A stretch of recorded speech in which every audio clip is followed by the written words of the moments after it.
Good afternoon, everyone. My name is Ian Hayden-Smith, and I'd like to welcome you to BAFTA for another of the BAFTA TV craft sessions. This time, I'll be speaking with the nominees in the editing category for both fiction and non-fiction.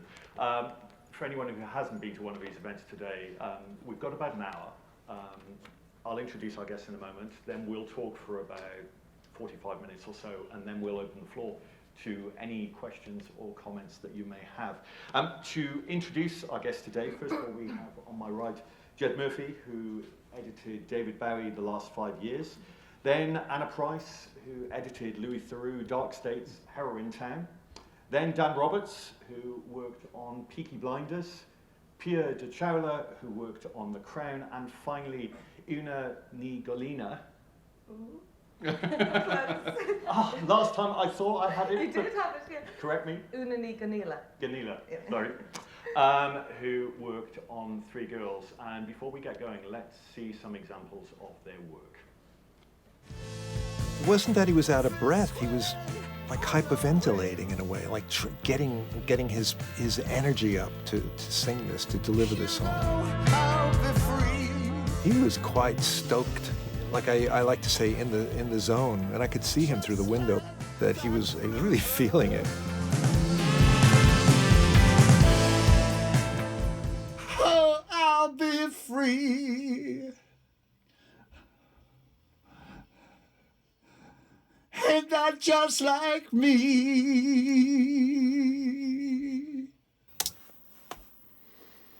A man on top of his game. A 3-year veteran of the riverbank, he was also a dealer and something of a connoisseur of heroin.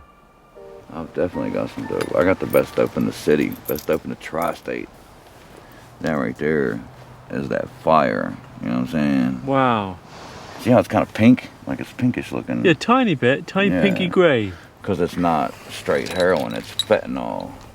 Because I've heard you can OD on that. Oh yeah, fuck yeah. If I did that right there by myself, dude, I would drop dead. You know what I mean? And I have a tolerance higher than most people in the town.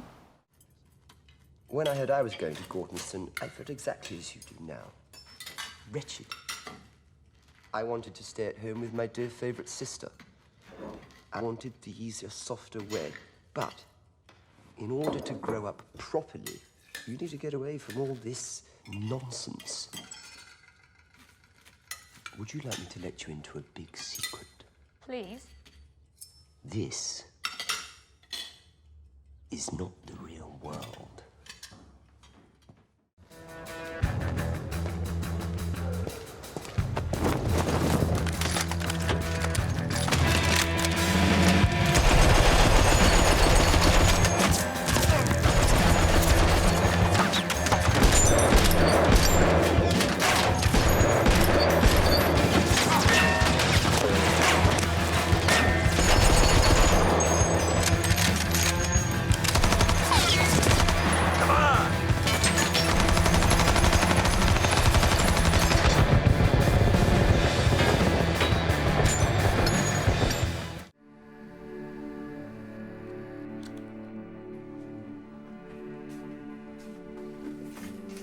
Coming up.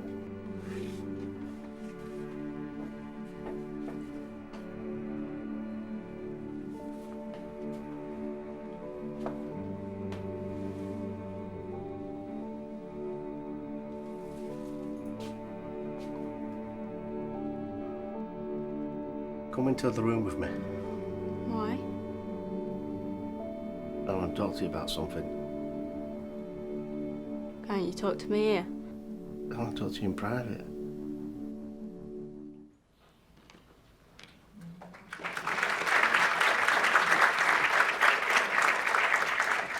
It's 5 very different projects in terms of tone and content, but hopefully over the course of the next hour, we might discover that there's sort of common themes between them. I was thinking about starting by asking what attracted you to the project, and then I thought, actually, perhaps we could talk about how you found your way into each of the projects that you worked on. Una, start on the far side, perhaps. Well, Philippa Lothorpe is the director, and she had asked to meet me So I went, it was very sort of simple that she had seen some of my previous work, and I think she had spoken to someone who had worked with me before. So she just called me, and I had read the script. I read all 3 scripts, and Nicole Taylor wrote them so beautifully that I was really interested to meet her. And I did have a few sort of questions about the script, so I'd urge everyone to be very honest. In that meeting, I sort of felt I had nothing to lose to sort of say anything that I had a little bit of concern about, because the script and the story was obviously so important that there were questions to be asked about how Philippa was going to approach it. And particularly the first episode is really about the girls, but the second episode is about the police investigation, and the third episode is about the court case. And I really wanted to know how she was going to weave the story of the girls to keep their sort of subjective point of view in episodes 2 and 3, because in the script form, they sort of disappeared. Even in the final product, they're a little bit less screen time. So having very sort of frank conversation with Philippa, she and Nicole also wanted to weave more of the subjective point of view of the girls into the later episodes. So we really found we were on the same page. And then she asked me, and I was thrilled and delighted to join them on that journey. So it's sort of simple, but worth asking the questions. Yeah. Yeah. Well, I moved here 20 years ago to edit features because my work predominantly in Canada was American television. And I found that the collaboration between the editor and director was very curtailed. Like, they would work with us for a couple weeks and then the producers would take over. So I moved here, and I was doing features, and I got a call from my agent saying, Stephen Daldry wants to meet you for The Crown. And I said, oh no, I don't do television here. And then I got another call. I was working with Terence Davis, and he wanted to meet me, and there was also a bit of fear, you know, like being rejected from Stephen Daldry. I don't think I could live with that. So I said no again. And then the third call came a few months later, and he offered me the show without an interview. And at the time, I was booked to do Paddy Considine's Journeyman. So I called Paddy up and I said, you know, what's going on? And he said, well, our film's been delayed by 5 months, so you've got that window.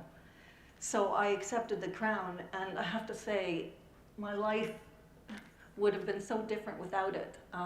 Working with Stephen Daldry, Peter Morgan, Left Bank, and Netflix has been unbelievable.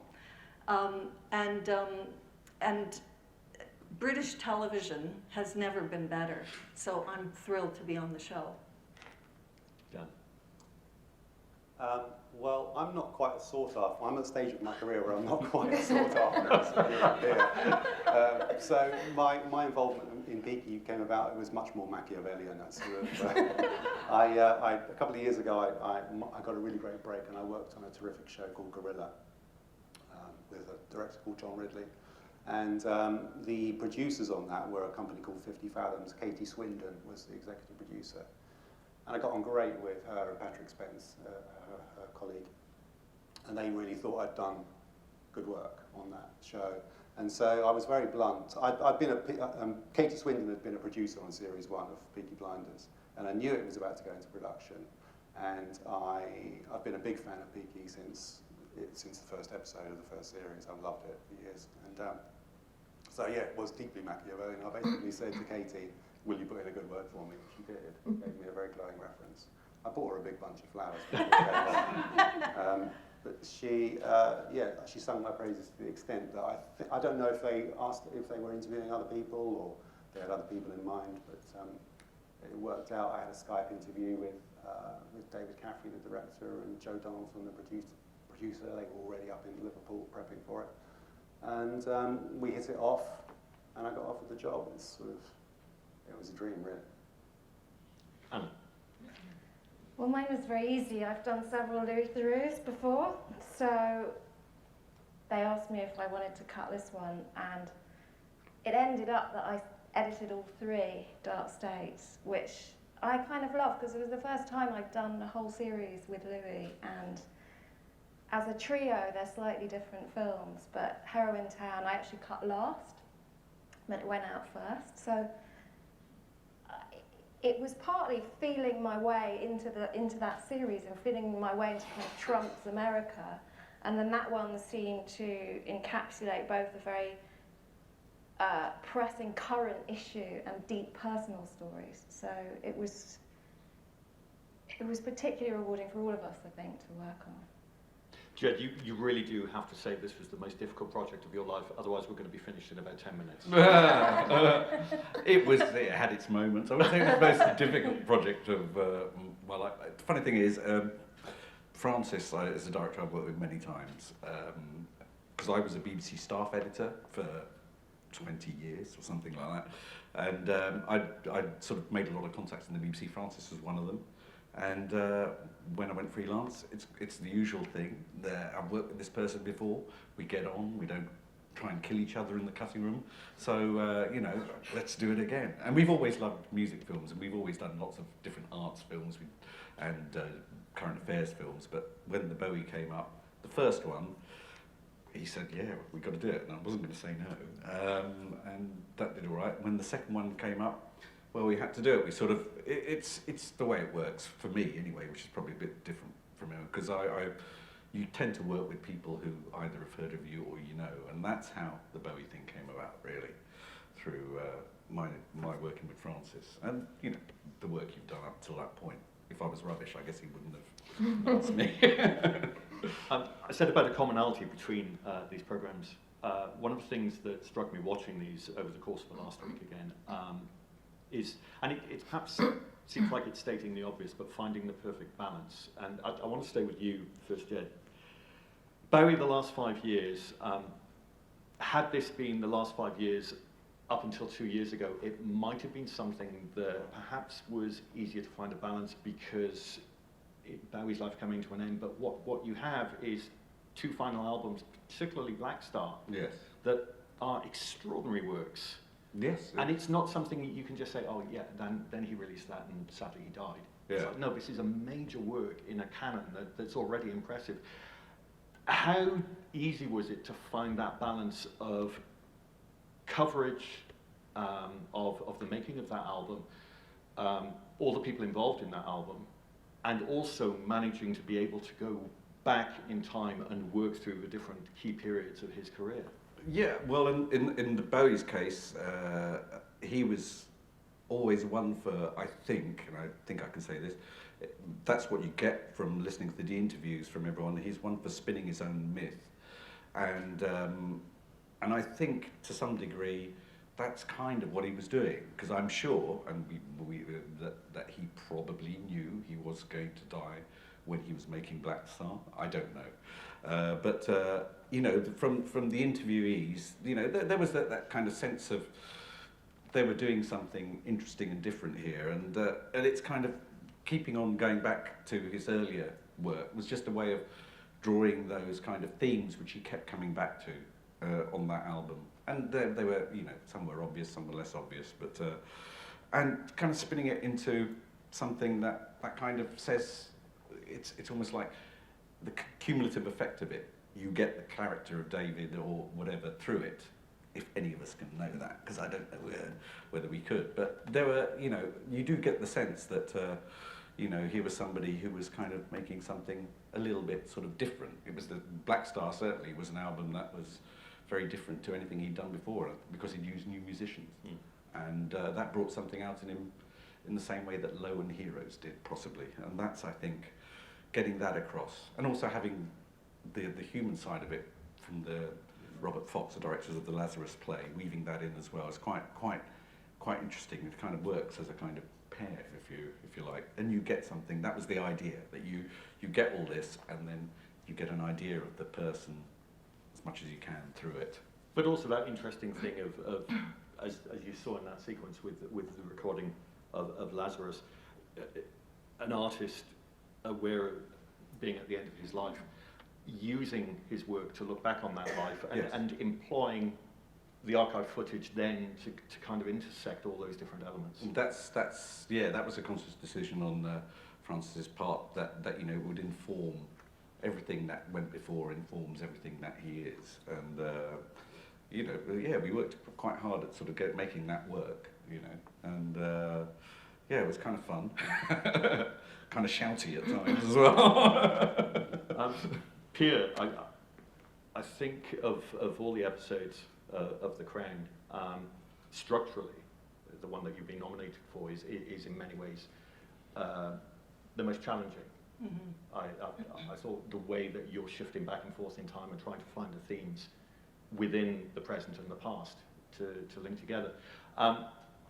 Were there a lot of discussions that you had with the team about how to make sure that this didn't depart, it wasn't too much of a departure from the other episodes in the series in terms of their linear approach? Not really, because Stephen Daldry has his own vision.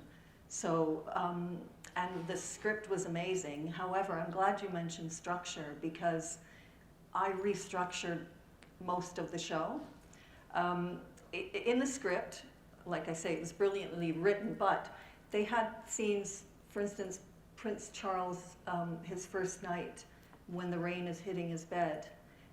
There was a kind of a tricksy edit, and then you find it's young Philip in the dorm.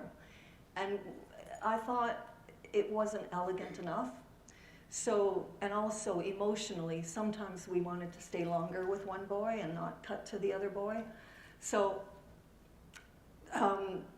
it was a matter of finding what we needed, when we could switch over emotionally, and finding visual references too. For instance, after Prince Philip bullies the Queen and puts his foot down and informs her that Charles will stay at Gordonston, we added a shot of Philip walking out into the hallway and just showing a little flicker of remorse. And then from that shot, we were meant to cut to young Philip on the obstacle course.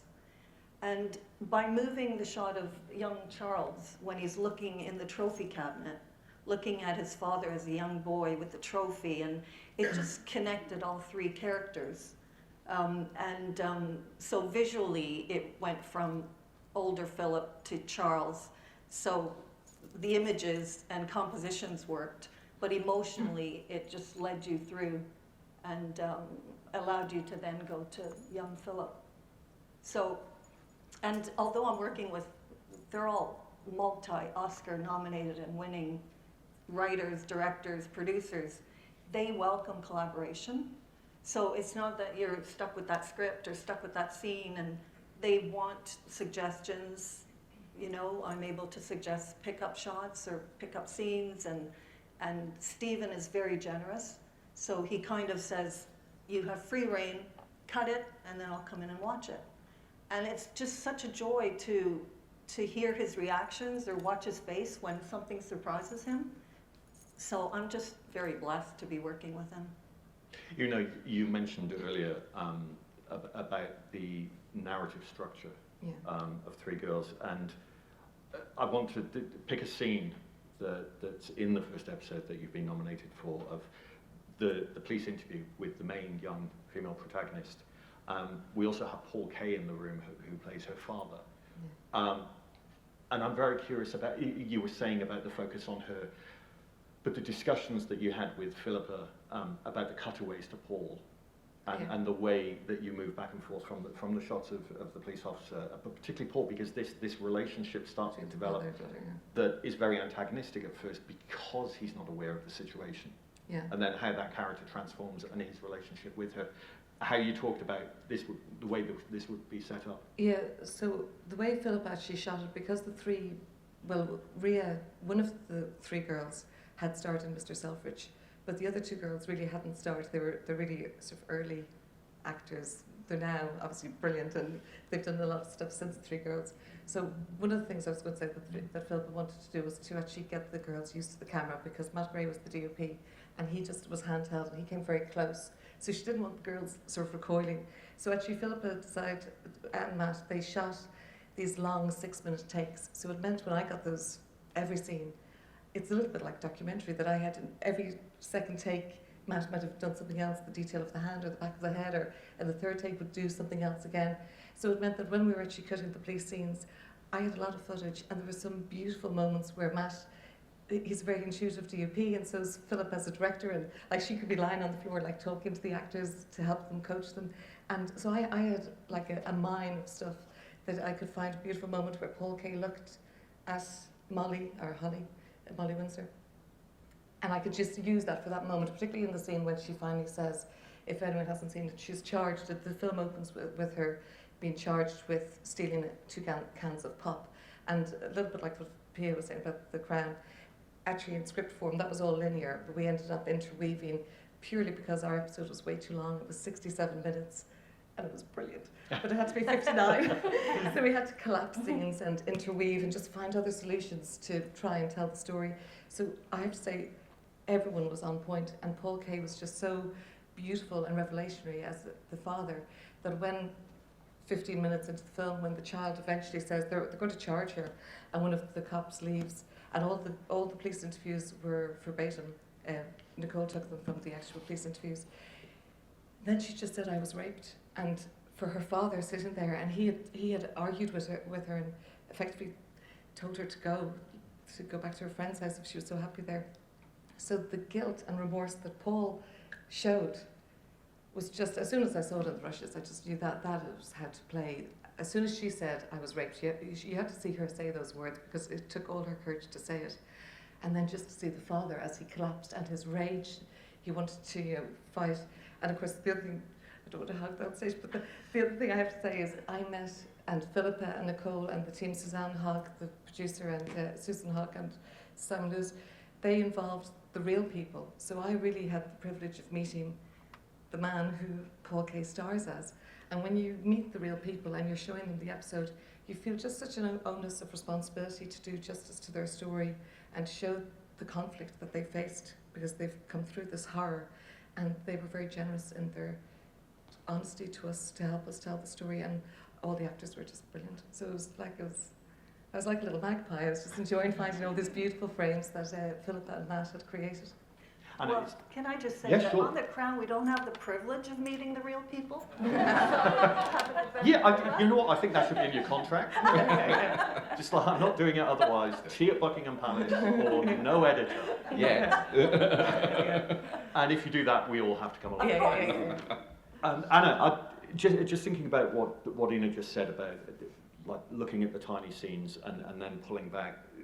The incredible thing with Heroin Town, Dark States as a whole, that I found really fascinating, is that you have these incredibly intimate portraits of people, but then you are pulling far, far back and saying, okay, let's look at what's happening in this instance, Virginia, this a town in Virginia that it is decimated. If I'm not mistaken, is it 1 in 5 people have some kind of addiction? Yeah, I think that's, and 2 in 10 babies, I think, are born addicted. Yeah. And what again comes back to this idea of a perfect balance of this is an incredibly intimate documentary. It's not what we see as a conventional campaigning documentary, but at the same time, it is working on a level that says this is such a dire situation that's only getting worse. How much of a challenge was it to find that balance between the personal and then this bigger issue? It's a good question, because across the 3 programmes on Dark States, we had this challenge. And originally there were a lot more stories with the police, or with the fire, sorry, not the police, the fire service. This woman, Jan, was quite a character, and initially Louis and Dan, the director, were very drawn to her, and I remember in early conversations saying, oh, Jan's great, she's fantastic. She hardly ends up being in the film at all. And it was like Una was saying, we had to collapse a lot of the fire service resuscitating people. We had to collapse them into these kind of interstitial moments that then hopefully provide a pace change and allow you to then embed with the next kind of emotional scene. Because if we'd played it back to back, emotional scene after emotional scene, with these characters who are still very much living it, it would just be too much. So yeah, that was something that took quite a long time to get right. And actually, the first program I cut was Milwaukee, which is a gun violence one, and that was even more of a challenge in that program too. So I sort of had practice. Actually, gun violence is a good moment to segue to the kick-ass sequence in the opening of episode 9 of Peaky Blinders, which is just quite extraordinary. But again, the thing about Peaky Blinders, people will talk about, it's action-packed, it's amazing, but it is driven by Stephen Knight's remarkable characterizations. And again, what's it like trying to cut away from the action down to the quieter scenes, of which there are many in each episode? Yeah, episode 3 is incredibly somber. You know, it's all just people talking across tables. Apart from the sequence where Arthur kills 2 people drowns them in paint in a factory. Apart from that one, yeah, there is a lot of quite. I suppose I was quite nervous about doing Peaky Blinders because I wondered whether my style would sort of fit this sort of house style, which there have been obviously across the last sort of 3 series there have been 6 or so editors, and they've all brought their own different styles to it, but it feels sort of a piece. You know, it feels sort of unified. The way I like to approach things, and the way that editors that I assisted when I was an assistant sort of taught me to do, is to try and tell the story in the most simple and elegant way possible, and that suits those more somber scenes. You know, it's sort of I don't like when you see editing where the pace is trying to be forced. You know, you do have a lot of control over the sort of rhythm and the pace, and you can tell if something is being amped up in order to create sort of an effect. But you know, it was a relief that everybody liked what I was doing. But yeah, in those when you're working with sort of incredible performances like with Helen McCrory and Cillian Murphy, you just it's a joy. You know, you just have to let them do their thing. So yes, it's nice to have that contrast, though. It's nice, you know, you need those sort of light, dark, light and shade. So to have that, you know, these sort of 2 tent poles in that episode, where you've got this incredible sort of ballsy shootout at the start, and sort of the doom-laden foreboding at the end. It's sort of you can forgive a little sort of characterization stuff in the middle, and you know, the dialogue is so beautifully written that you do hang on every word. You touched on other people have edited previous episodes, and Pierre, I can bring you in on this as well. The challenge of actually coming onto a project that has such a specific, strong identity, and how you kind of deal with that. Perhaps Pierre, I'll start with you. Obviously, the person overseeing the whole thing and the person writing it, they're the same people. So is it just fitting in, and is that fitting in quite an easy thing to do? Well, I also edited the first season with Stephen Daldry.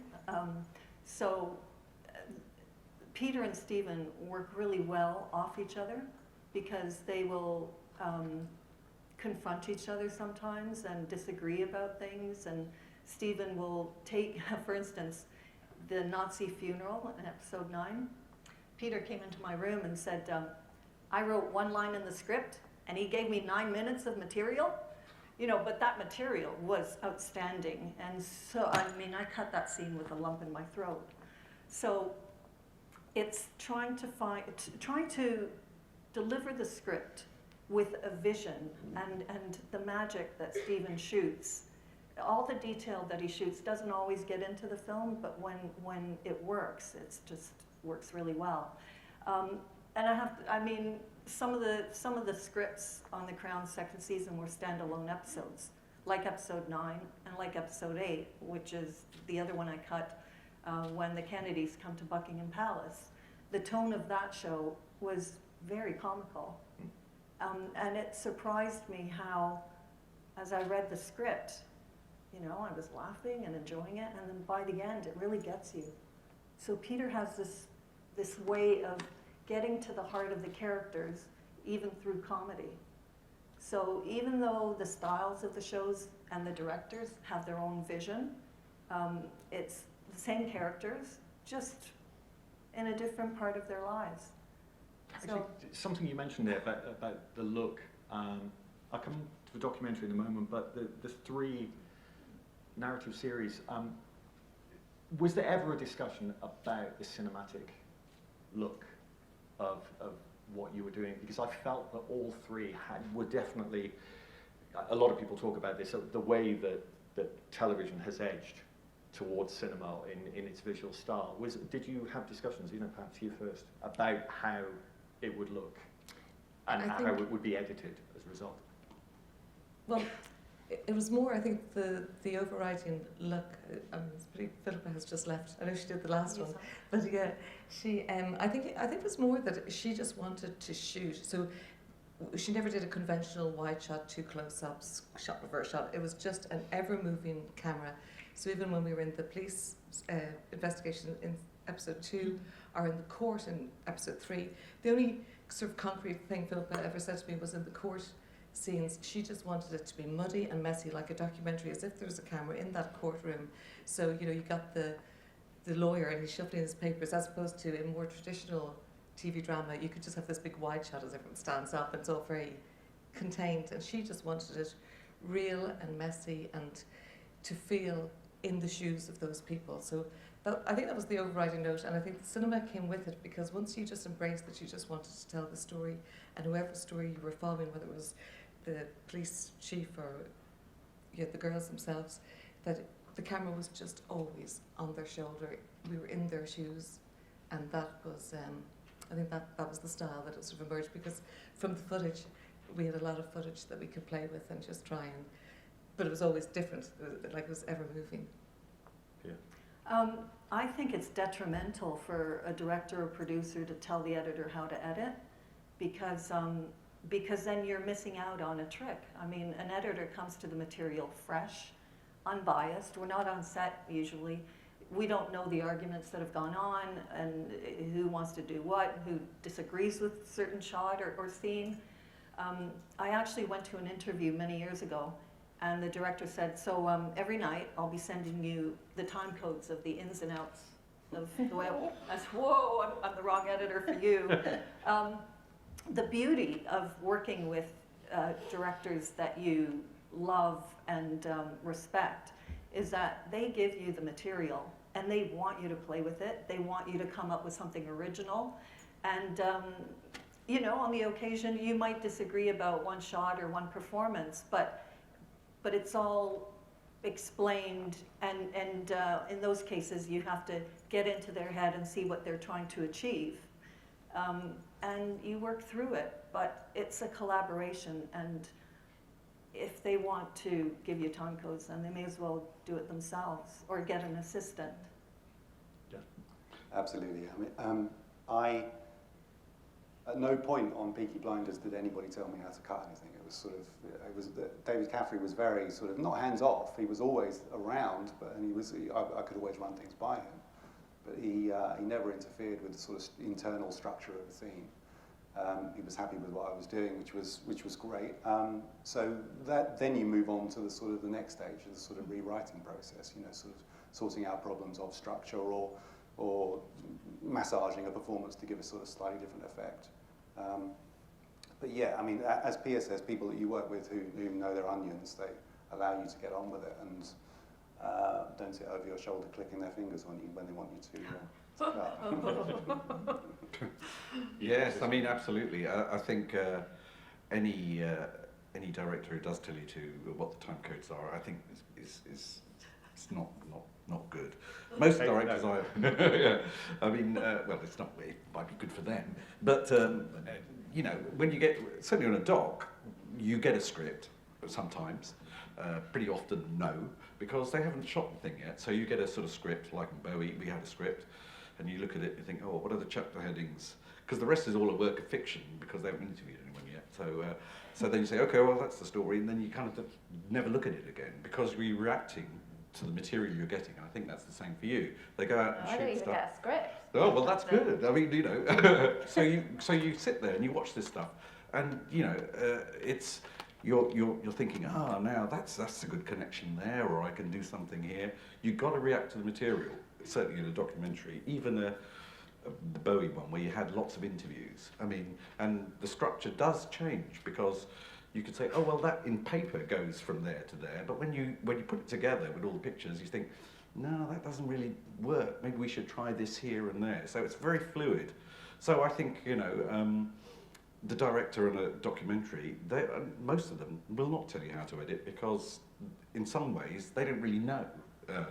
They know roughly what the program is, but they kind of react to what's there.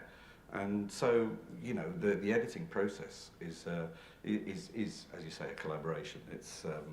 it's quite satisfying actually. But yeah, it's chuck the script out if there is one on the dock. It did strike me halfway through watching David Bowie the last 5 years that this is someone who's been in the public eye since the late 1960s, more than many other people, probably arguably anyone else in his generation, completely understood the power of the image. Yeah. And there is a lot of material regarding him. Yes. And as well as having so many interviews, just taking all this material and actually chiseling away at it must have taken a huge amount of time. Yeah, well, I mean, we had 10 weeks to edit that, which is pretty good for a doc. But yeah, but a lot of the work is, I mean, to be fair on that one, there was hours of his radio voice interviews, which luckily was all transcribed, so you could use that as your interview material. But sifting through it was oh, well, we need him to say this. He doesn't ever say it. Who does say it? Well, no one. Oh, well, we'll kind of go a different way, you know. It's kind of, it's that sort of thing, which hopefully nobody notices when they see it. But it's kind of, yeah, it's very, I wouldn't say it's hard work, it's very enjoyable, actually. Anna, I can imagine watching some of the interviews was not necessarily so enjoyable for you. It's very interesting watching this episode, Theroux in Town, because it feels like you are watching a documentary that's comprised of certain chapters that you're introduced to this new character that adds another dimension to the situation in this town. But you don't then leave them. They come back later and inform on the other chapters that you've seen. Was that tough, trying to sort of move these characters in and out of each other's lives? Yes, it's the way Louis does tend to construct programs. But having said that, I mean, I'd just like to add, it kind of relates to what Jed was saying, but I think one of the most interesting things about Louis in particular, as opposed to other documentaries I've worked on, is that there's never really a plan. He's just like, this is interesting, all right, he'll read up, and then he'll just go and have an encounter with someone, and it's quite frustrating for directors, and me as an editor will think, oh, this scene is going to deliver this, and they usually do 2 shoots, and then I often start editing after the first one, and then the second one, I'll be editing while they're on the shoot, so I'll sometimes go, can you get this? If you go back and see this person, can we develop it this way? And then Louis will go and do something, it'll go in a completely different direction. So I go, oh God, right, okay. How are we going to factor in? Occasionally we cheat a little bit, and we'll put, so there was a scene of, I'll let you into a secret. No one else is listening. It's just, so the scene with Alicia with the baby, that actually happened, the scan happened after I think Louis had met her for the first time, but I can't remember, we might have even dropped that scene, but sometimes you have to reorder how things happened in time so that the story makes more sense with that particular character. And then there's a lot of shuffling around index cards, sort of, you know, it's a lovely collaborative process between me, Louis and the director, and we're all just enjoying this.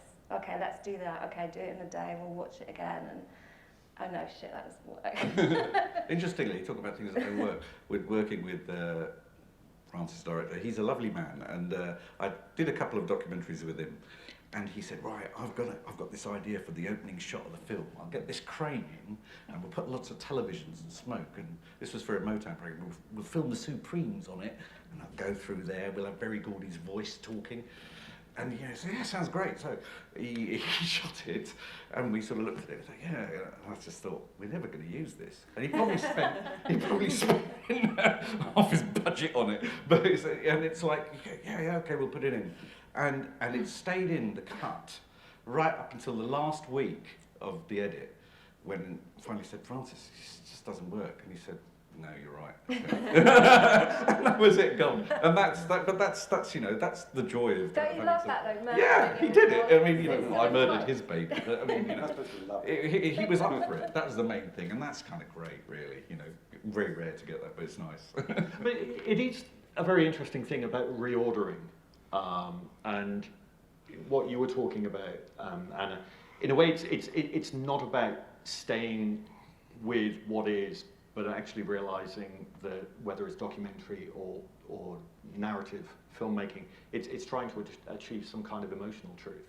Yeah. Like, for instance, The Crown is a really fascinating example of, I don't necessarily believe everything in it is exactly how it was, but I understand the end game of what you're trying to do, what you're trying to represent with that series. You're about to tell me now that everything in it is Everything, except one tiny little sound effect, that's all. It's true. I mean, after I read the scripts, I just Googled everything, because I didn't know a lot of the history, and especially the background of Philip and his whole, the whole plane crash and the family history. So it was fascinating, and although I'm from the Commonwealth and I've seen the Queen's image every day of my life, working on the show and learning more about the history has given me more understanding of the family and more respect for what they go through. So. Anna, to come back to you with this idea, this truth, we're working with Louis. Have there ever been boundaries? For anyone who's seen the episode, it's probably the most shocking piece of television, an unexpected piece of television I've seen in the last year, where not using the words that Louis and the guy uses, but it says to the guy, have you ever performed fellatio? No, I've just received it for money to buy drugs. And it's one of those wonderful things about Louis Theroux. I think, I know how far you'll go. Oh, no, he goes further. Is there a discussion about boundaries, or Massively, you have material that you can't? Massively, and Louis is very sensitive about that, and we have, it's I think it's really, it's one of those kind of liminal zones which is partly why I love working on Louis, is how, and sometimes he'll go, no, I think we went a bit far on that. There were maybe some moments, I can't remember exactly, in Heroin Town, where there were some moments maybe of humour, and we thought, oh no, that's going a bit too far. But it's certainly, I think that's why people love him, because he does come up with these, moments. But we have to sort of prune them, make sure that doesn't hide, that it's really not about him. And he's always very, very sensitive that it's, and I feel very sensitive and kind of responsible that you have a duty of, he's a really good journalist, and I think we all see ourselves as journalists, not in a particularly worthy way, but in, you talk about emotional truth, and I think that's what I try to do within every scene. So I might restructure certain looks and pauses, and most scenes are kind of an hour long, and then they boil down to 5 or 6 minutes. But within that, I think we're all conscious of distilling some kind of truth about that encounter. And the humour, often bringing people really respond to humour, and that's why the contributors feel safe, I think. And I think most of them do feel safe with Louis. And this is the fascinating thing with Three Girls, that again, you're telling a real life story, but you are also presenting a drama. Yes, exactly. And sometimes I think people might think that the drama is sort of contained, but when you're doing a drama like Three Girls, we found, for example, in episode 2, we had to do a lot of restructuring because we realised that in the script we were saying that they were the first police to break the story, and then 3 weeks into the edit, Nicole came in and Philip had found it good thing that Rotherham had gone first. So we had to create, because of course they finished the shoot and there's no more money to shoot. So there was 2 scenes that we had to create from nothing. One of them was the scene in episode 2 where we, overnight, we just put all the names of all the cities who had suffered this on-street grooming. And in episode 3, Sarah Robotham, she heard that the police were denying that she had handed over information when she was driving in the car. And Philip and myself were just trying to work out how could we do justice to that, because we discovered this after the shoot, and we roughly had 3 weeks per episode. They gave us a little bit more because we had to show the contributors. And in episode 2, Sarah had driven Ruby to the abortion clinic, so we just cheated the shots as she would in documentary without even a blink of an eye, and trees, and we downloaded the real interview on Woman's Hour and just tried to create the truth of what actually happened, as opposed to taking liberties with how Sarah, particularly because for Sarah that was really important. She heard that on the radio. No one gave her the courtesy of coming in and talking to her directly. So that was really important for us to try and fabricate that out of any material that we had shot for previous episodes or previous scenes. So I think that's why I love editing, because you can tell the story in craft, and I have a documentary background, so I love that idea that you can find the way to truthfully tell the story in really creative ways and bring the emotional heart back to the film.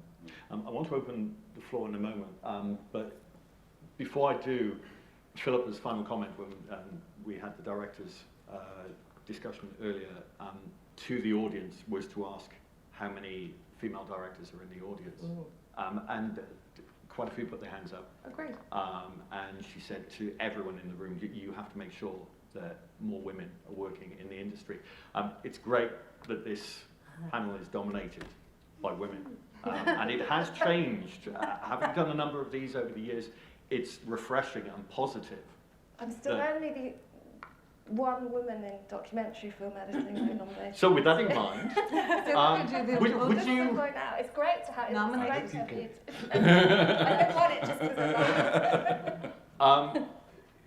perhaps it's too big or heavy a question to ask the three of you, but what advice would you give aspiring female editors, or what advice would you give generally about the industry?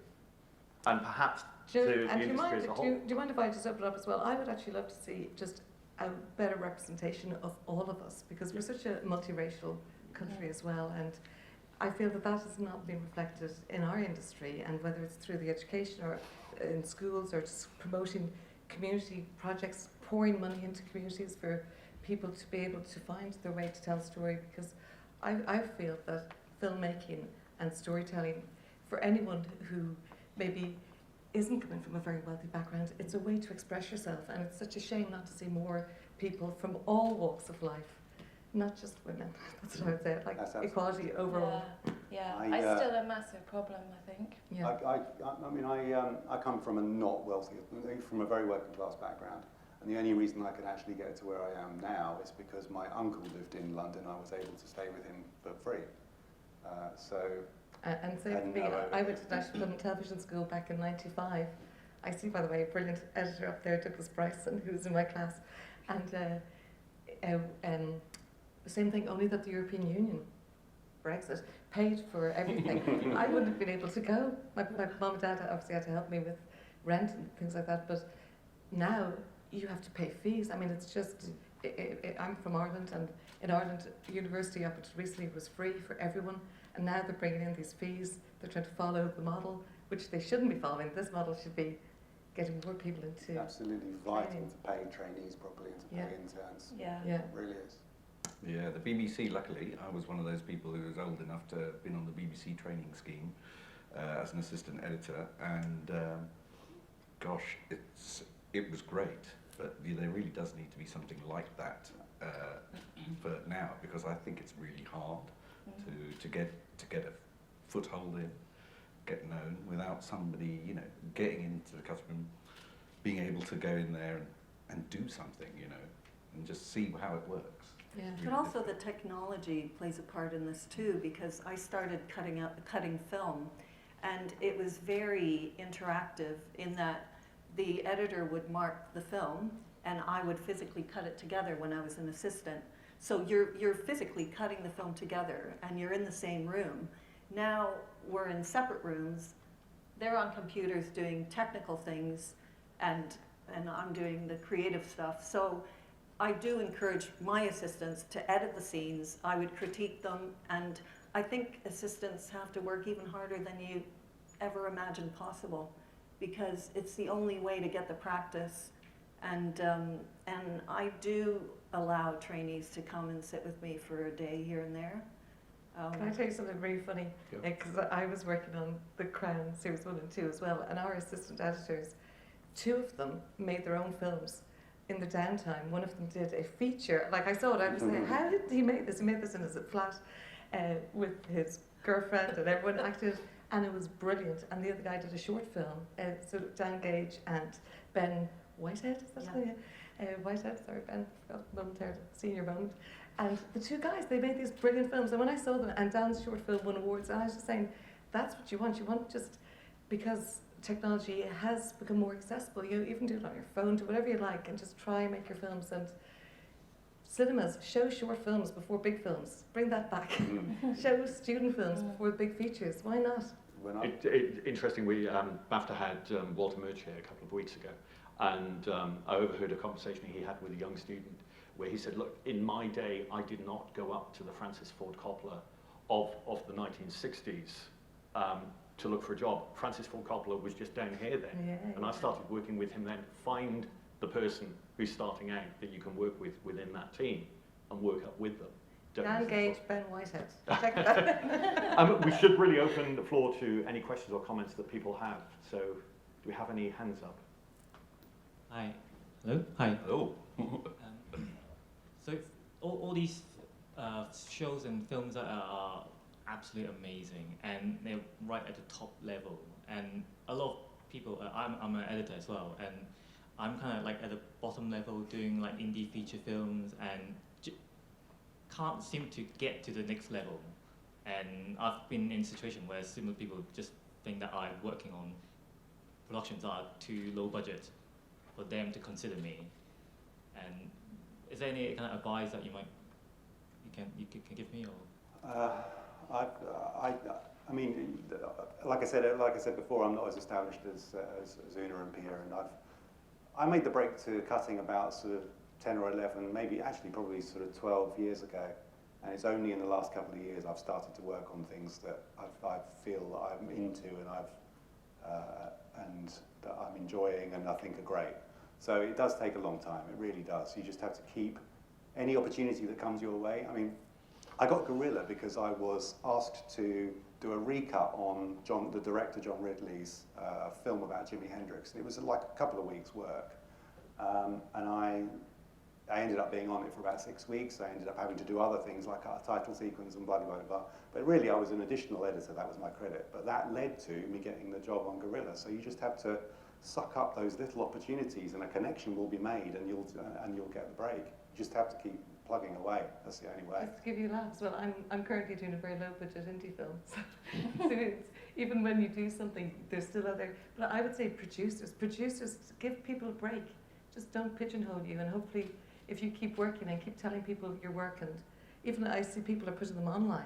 You know, you just get your films out there, create your website, and put your films out there, and hopefully you'll get a break. But producers have got to be more courageous, because, say, as a drama editor, so I was a documentary editor, I had to make the leap into drama editing. Then I'm in TV editing. Now I'm trying to get into feature film editing, and it's like these walls, these constant walls. So you have to just keep going, but tell everyone. If you have your film and you meet someone, you give them the link or do anything you can to try and just let people know if you decide to assist for a short while, tell your editor that you want to edit. And most editors, I think, would be very gracious and give any help that they can. I'd recommend getting into TV as well, because there's so much. There's a lot of work around at the moment.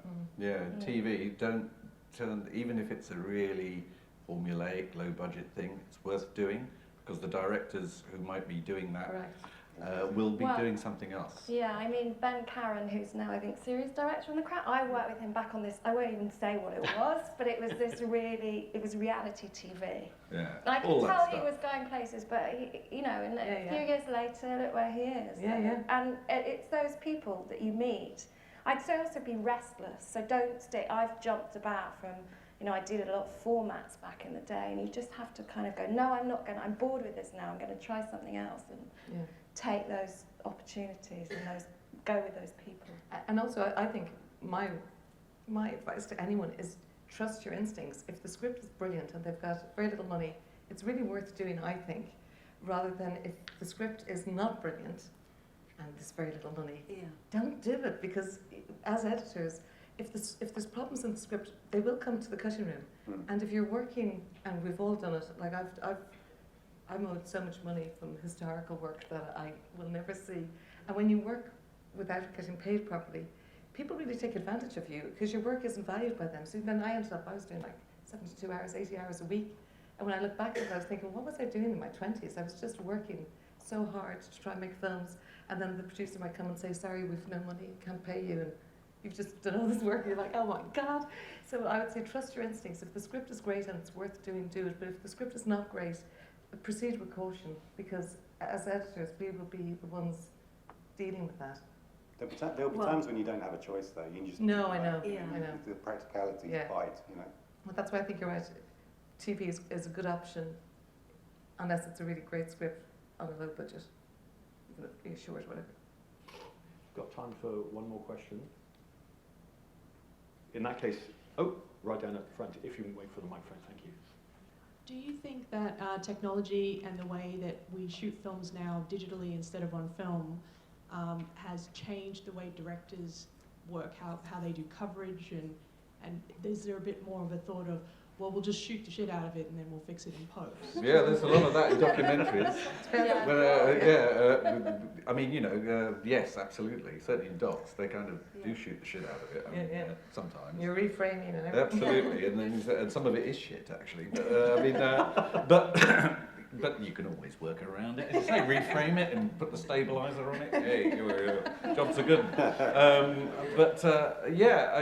It has. I think personally, and this is my opinion, that it's different if it's an odd doc. But the going and shooting everything that moves doesn't necessarily mean you're going to come up with something. And I think, you know, this is not, isn't it? You kind of hope the director has an idea of what the story is that they're following. I mean, if you're doing an odd doc, you need a camera person that can follow. You can't direct that. You need somebody who can follow what's happening. So they, you know, shooting everything is not going to make it work. So I think as long as people have an idea of what the story they're telling is, then it'll work. Yeah. But I think the technology has helped me to get my vision across better, because you could easily do speed changes and steadying shots and some visual effects that allow you to edit better, so that I'm getting what I want. And also the sound design, it starts on my first assembly, and music as well. I mean, we kind of have to put some score, because execs don't really get the film without it. No. But at least we have a choice of creating that tone of the music with other soundtracks, and sound effects helps so much. So for me, it's a godsend. Well, actually, do we have time? Okay. I'm doing something now, and I decided that the year and place and time was very important and integral to the story. So I put these big captions, and I never would have been able to do that on film. So I have them whizzing across the screen and fading up, and so it's part of the narrative. And so yeah, all of that helps. I guess, saying to the panel, Jed, you're the person who had an embarrassment of riches when it came to music. Oh yeah. That Too was, much! Well, too much. They actually recorded the bands playing, and of course, you're absolutely right about the soundtrack, because you know, if you're editing, whether it's any documentary music, pay attention to the soundtrack, because it's got to work. Because when you get into the dub and you kind of see that, oh blimey, that's a terrible edit or whatever, you can't. It's a bit late to fix it then. So. But the music, it throws up problems, but always be aware of the sound, I think, because it does, you're right, it makes such a big difference if you get that kind of level of how we'll have the effects come up here, or we'll have silence here, get it all in the cut group, because you're right, most execs probably, they say, oh, I'll watch a film with black holes and no sound, and they get there, and then they say, oh, it's not quite working, is it, really? You know? So, the answer is, pay attention to every bit, sound and pictures. And that's why I think it's very important, and we do that, well, Stephen Daldry does that, but on television, the editors are let go at picture lock, and most of the directors I work with fight to keep me on to the end of the mix, because nobody knows the film better than the editors. And although they want to save money, it's a false saving, because the mix, the sound, we know how it's constructed, we know every little frame of it, so I think that's very important. I always try and go along to, at least, if you're not kept on, at least go along to a mix review, so you can but they have to pay you. She's telling me off, because I went to a mix review on a job without getting paid. No conflicting advice here whatsoever. Unfortunately, we are going to have to draw this to a close. Thanks to BAFTA for organising this event, but most of all, can you please join me in thanking our guest today?